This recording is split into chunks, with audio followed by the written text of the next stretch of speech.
General, thank you. Good afternoon. I'm honored by this opportunity to address the 142nd General Conference of the National Guard of the United States. And I want to thank you for the invitation, and thank you, General McGuire, for the introduction. As you all know, as it was mentioned, this is personal to me and the entire Biden family. We're a National Guard family. I can still remember the phone call I got while I was commuting down to Washington, D.C. as U.S. Senator in 2003. It was my son, Beau Biden. He was then the Attorney General of the state of Delaware. He said, Dad, where are you going to be on Friday? And I said, well, where do you want me to be? And he replied with an address. And I said, so what are you going to be doing there? What do you want me there for?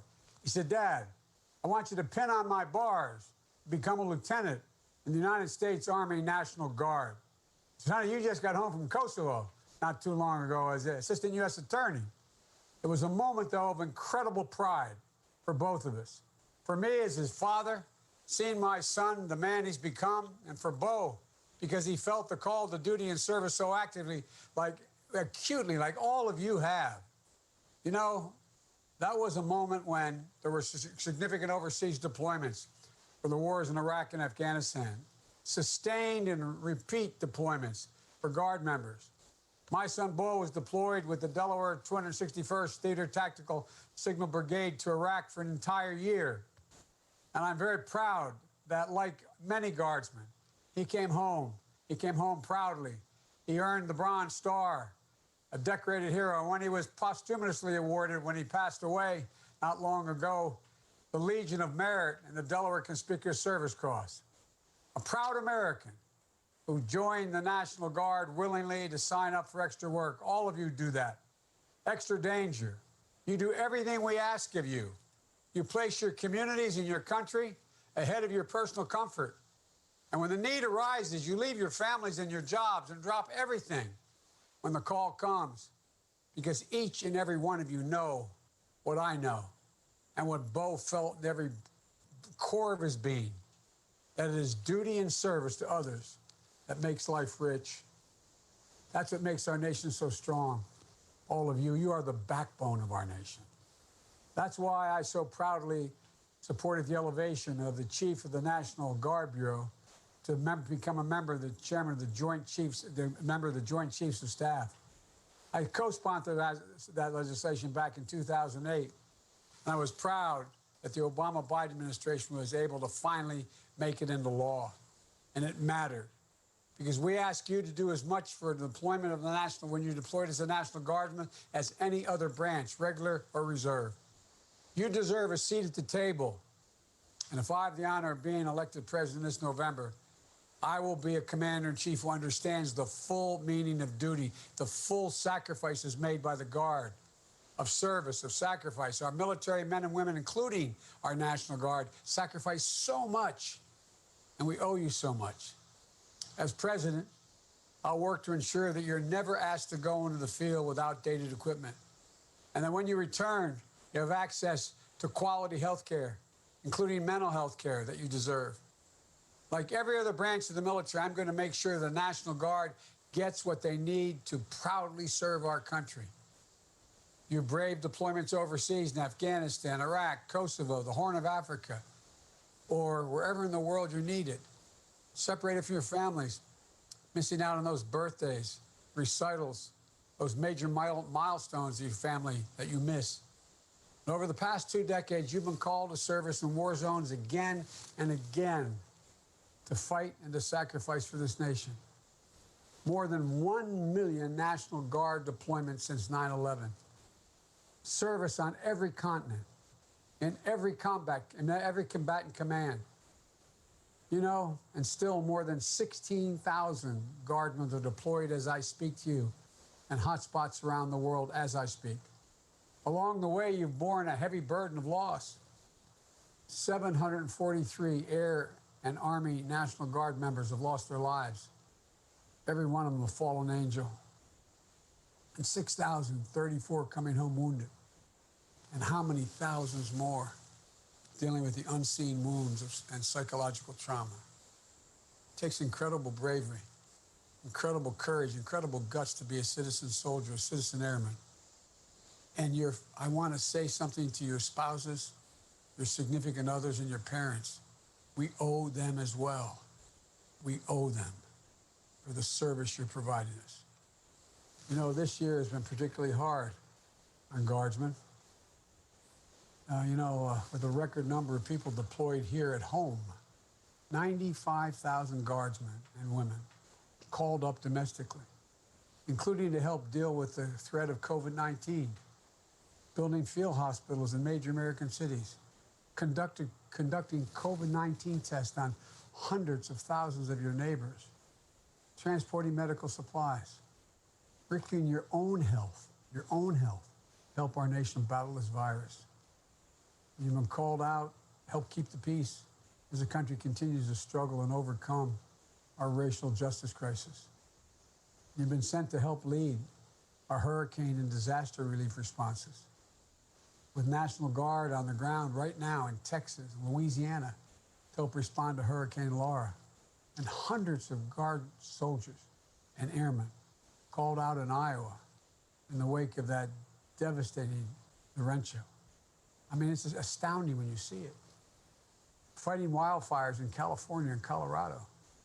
And they're doing all this even as I'm sure many of you are struggling with your own personal challenges in the middle of this crisis.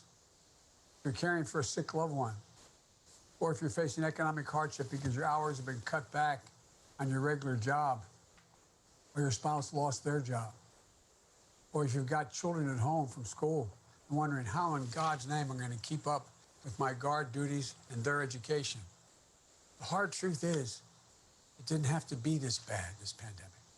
It's worse than for all of us because the administration didn't have a plan. How have they responded instead? By cutting federal funding for the National Guard, by forcing states, which are already facing budget crisis and dealing with the economic fallout of the pandemic, to pay a 25% share of your deployment. Started off as 100%. Now it's they pay 25%. They're required to pay 25%.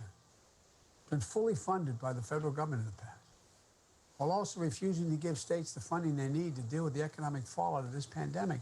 They have to balance their budgets.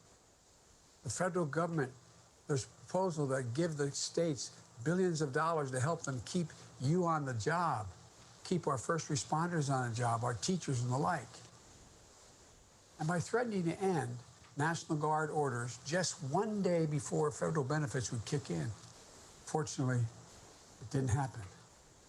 By standing and recommending that you should be deployed to, quote, dominate your fellow citizens for exercising their rights to peacefully protest, and threatening if governors didn't do something, the president would.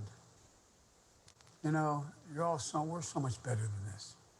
You deserve so much better. It's long been my belief that we as a nation have many responsibilities.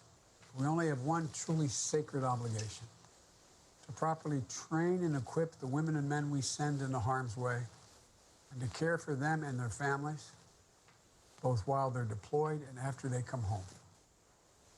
I'll be a commander-in-chief who meets this sacred obligation to our service members, our veterans, and their families. I'll be commander-in-chief who listens to the guidance of our generals and our hard-working intelligence community and not denigrate them. I'll be a commander-in-chief who makes sure that our National Guard and their families have the support and the resources they need, not one who diverts more than $1 billion in National Guard funding to pay for a border wall, taken out of the National Guard for a border wall. It's not really keeping us safe. I'll restore respect for our civil-military relations. That's the bedrock principle of our republic.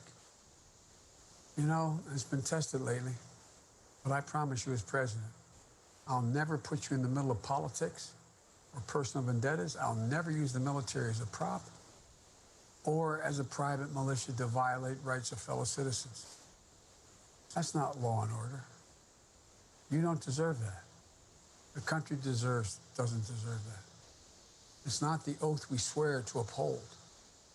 We've got historic challenges that we have to solve. We can only do it together. Here's one more promise I make to you. As president, I will never, never, never stand silently in the face of intelligence reports that the Kremlin has put bounties on the heads of U.S. troops serving in Afghanistan and do nothing about it. It's an unconscionable thing, because I know from experience not only the pride military members, family members feel, but the fear and anxiety they live with while their loved ones are deployed in harm's way. Jill and I prayed for our deceased son Beau's safety every single day he was with his unit in Iraq. I can't imagine the sense of betrayal the parents of our women and men deployed in Afghanistan felt when that news broke. To know that the president still hasn't even raised the issue with Vladimir Putin. I know Putin. He knows I'll do more than raise it. And if I have the honor of serving as Commander-in-Chief of the finest military in the history of the world, our troops and their families will never, never have to wonder what side I'm on. You know, President Biden and Vice President Harris will have your back. Not just your backs, but the backs of your family and your loved ones as well. During the Obama-Biden administration, my wife Jill and First Lady Michelle Obama started something they called Joining Forces. It was an initiative to raise awareness about all the issues that matter most to military families and veterans: employment opportunities, children's education, caregiving needs. National Guard members and their families in particular face unique challenge from active duty service members: keeping your small business running during the deployment, reintegrating into your communities when you return, navigating fewer opportunities for training and support. That's why I'm so proud that we'll relaunch the Joining Forces initiative, strengthen it during the Biden-Harris administration. We'll fight for you, I promise. We'll work for you, I promise. And we'll serve you and your families as hard as you fight for, work for, and serve our communities. You deserve no less. We owe you that. You know, one of the most meaningful tributes to our son Beau Biden after his death, when he got home from Iraq, took place 1 year after he passed. Renaming the new Delaware National Guard headquarters in Newcastle, Delaware. It's now named the Major Joseph R. Beau Biden National Guard Reserve Center. It's so powerful. It's not just about Beau, because it means that all young women and men of Delaware who feel what Beau felt, who hear the call to service, who step forward to meet their duty, the families that Jill and I have been so proud to meet over the years, he's part of their story too. That's the story of America. Ordinary women and men achieving extraordinary things for the country. I want to thank you all for what you do, for all of us. Thank you for all the sacrifices you make. Thank you for who you are. I mean it from the bottom of my heart. You are America's backbone. God bless you all, and may God protect our troops. Thank you. Thank you, Vice President Biden. We appreciate the time you've taken today to appear in front of our membership live. We appreciate also the fact that you've kept our string alive, dating back to 1992's presidential year, to have one of the two candidates from the major parties appear in front of us. Thank you for that, sir. General, thank you. Thank you. I mean it from the bottom of my heart. Yes, sir. We appreciate it, and I appreciate you taking the time. It's a crazy virtual environment we're in right now. Yep. Look forward to seeing you in person soon. Yes, sir. Thank you very much, Mr. Vice President. Thank you.